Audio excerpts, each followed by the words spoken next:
Okay, doing a quick one today. This is going to be my initial high voltage power up on the Frankenstein Maco KW slash 300.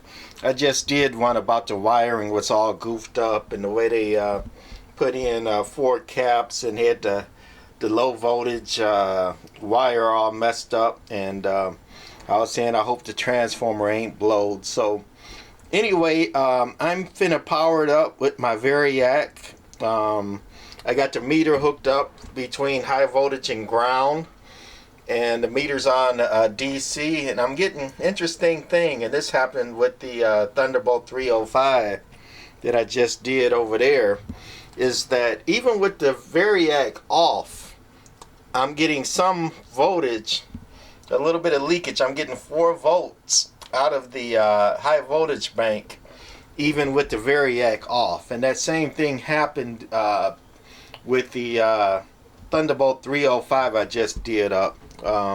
So I guess that's normal. Anyway, I got this thing grounded real good. No tubes are in it, nothing touching over the high voltage side of it. My coaxes are grounded real good, even though I'm not going to power it up, with RF. Not going to key in it. I'm just doing a test. Since my coaxes are grounded really well, I put my coax in there to ground it, make sure I'm grounded. I also got a ground wire going to it, trying to be safe. And then I got the meter hooked up through alligator clips, so I don't have to touch anything or poke around or do anything. And the amp is actually on, but it's plugged into a variac. Variac's up here. The variac is off, and like I say, even with the other one off, I got some voltage out.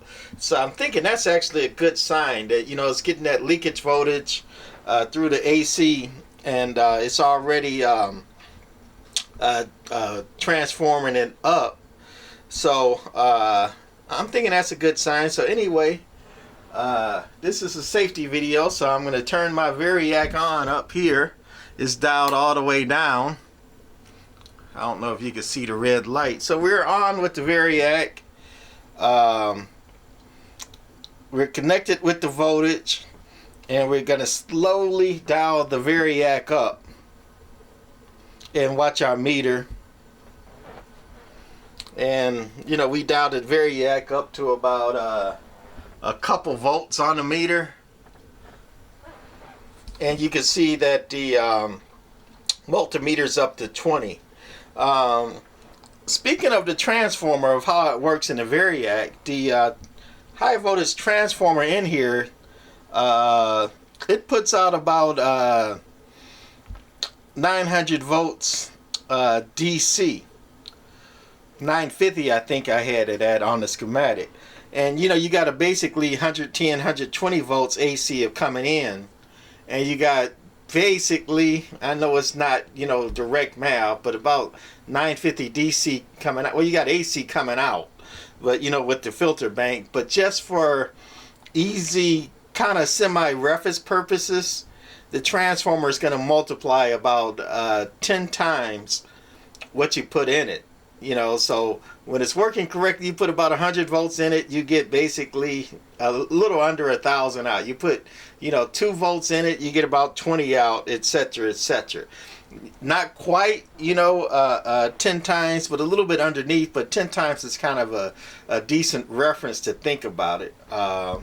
So anyway, as you dial up the variac, with the volts, that should match about 10 times. No pain, no strain, no current, and all that, with no tubes and no load on the thing. If this thing starts grunting and hollering, or the voltage ain't coming up right and all that, then you got a problem. Either a bad cap, diode, or the transformer itself. However, I did low voltage, not low voltage, no voltage, checked my diodes and did some cap readings, and they all read good. However, with a cap like this, sometimes they get ruptured. They have a bad spot, so they'll read good on a outer circuit no voltage test, you know, with a cap meter, but you start running voltage through them and they hit that, you know, like a variable tremor, you know. The more power you put through it, you know, the more it's going to start to arc on that bad point. Sometimes these caps do that. So, you know, I'm slowly ramping it up. It's at 36 volts over here. It's about 4 or 5 volts over there. And I'm going to turn it up a little bit more and watch my volts go up. They go up pretty quickly, you know, with the 10-to-1 basic rating, right?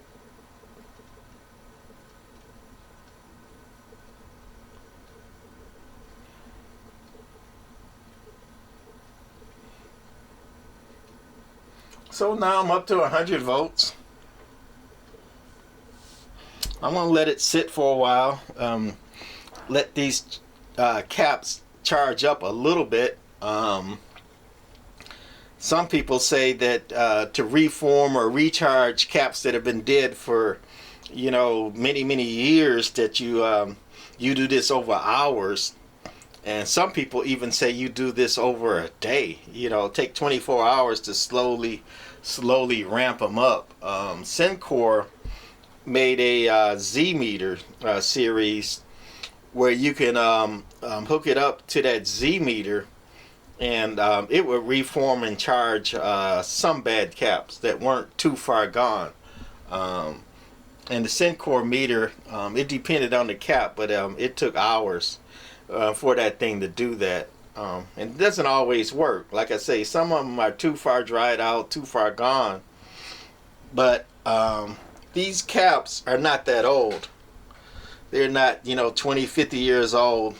So we're just going to take a few minutes here to ramp them up. We're going to dial it up a little bit more. Nice and slow. I think I'll stop around 150. And let that sit for a minute.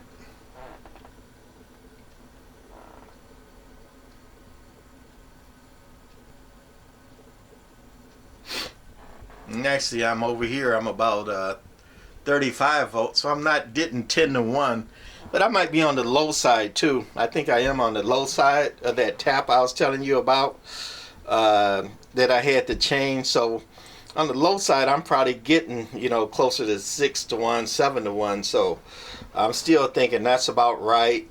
No grunting, no foul, no harm.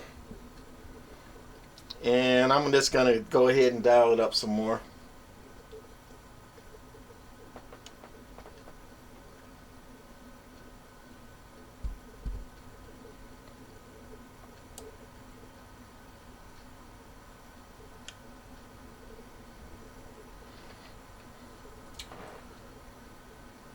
I'm about halfway there at 260. Again, on the low side. About 60 on the voltmeter. It's pulling 15 watts. But that's with the fan kicked in and filament running. Even though no tubes are in it, that's about right. 15 watts is almost nothing. So we're going to keep on dialing it up. So far, so good. No shorts, no caps going boom. I'm going to do one more thing before I dial it up some more. On a good meter, this is a Fluke, so it's a pretty good meter. You can look at AC ripple, even though this is 267 DC. On a good meter, you can flip it over here to AC, and it's going to read your ripple or your AC hum or your AC leakage. And with these big caps here, as you can see here, it's almost nothing. You know, almost. Which is kind of what I expected with these big old caps, and then no load on it either to bring it down. Just the equalizing resistors put a little bit of load on the high voltage part. So anyway, we're going to put it back to DC so we can read our DC. And we're going to dial her up some more.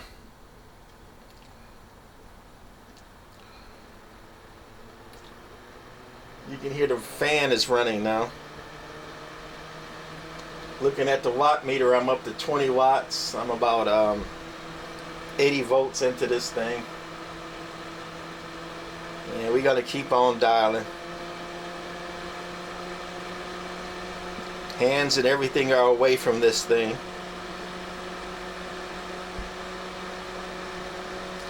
Everything's grounded good, not touching anything with my fingers or leads.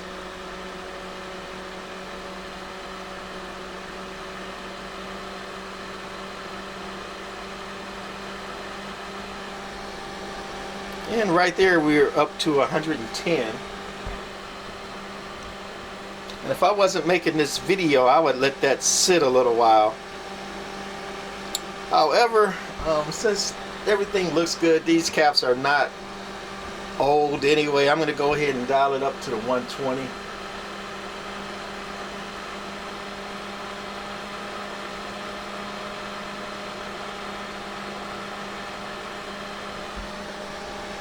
And I got 530 volts on this thing. So I'm going to turn it off. Turn the variac off. You can see the caps decharging with the bleeders on the thing. That's what bleeders do, along with equalizing and put a load on it. If you hit no bleeders, that voltage there would stay for forever. But anyway, I'm going to go ahead and put it on the high side and start over again. Turn the variac down,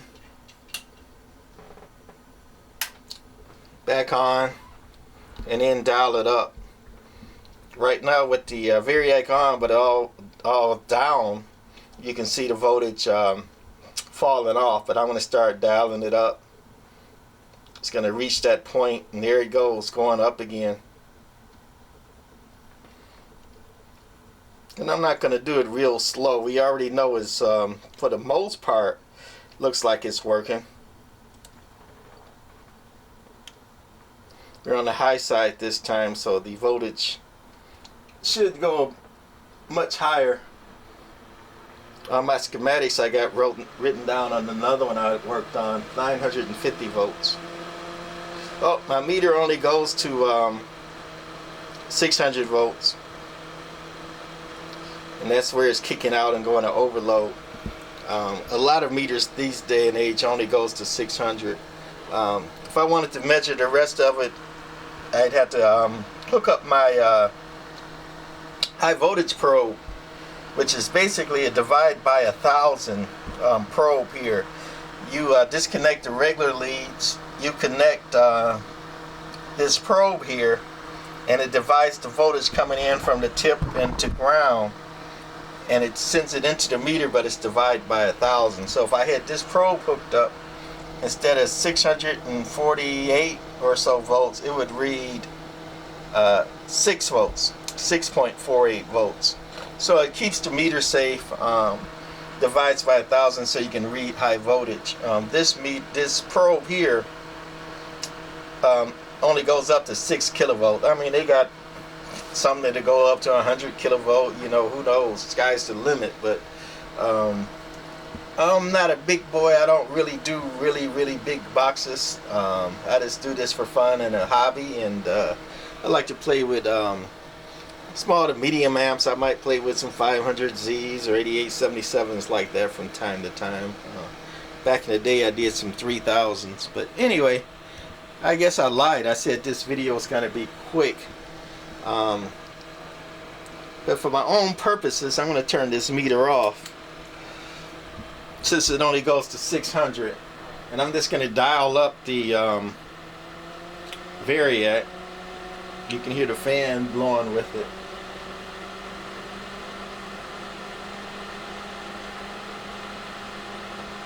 And I'm dialed all the way up. Don't hear no sparks, no arcs, no smoke, no kaboom with the capacitors. Actually, if I didn't have the meter, I could go across, you know, one of the lower or across one of the capacitors, or a couple, like if I wanted to divide the voltage in half so I can get a meter reading. But I'm not gonna, I'll do that later off camera when I got two hands to play with it. But I guess I'm fairly happy. The Frankenstein Maco KW/300 seems to have not blown the high voltage transformer with that goofiness that whoever did it was, you know, doing with the high voltage.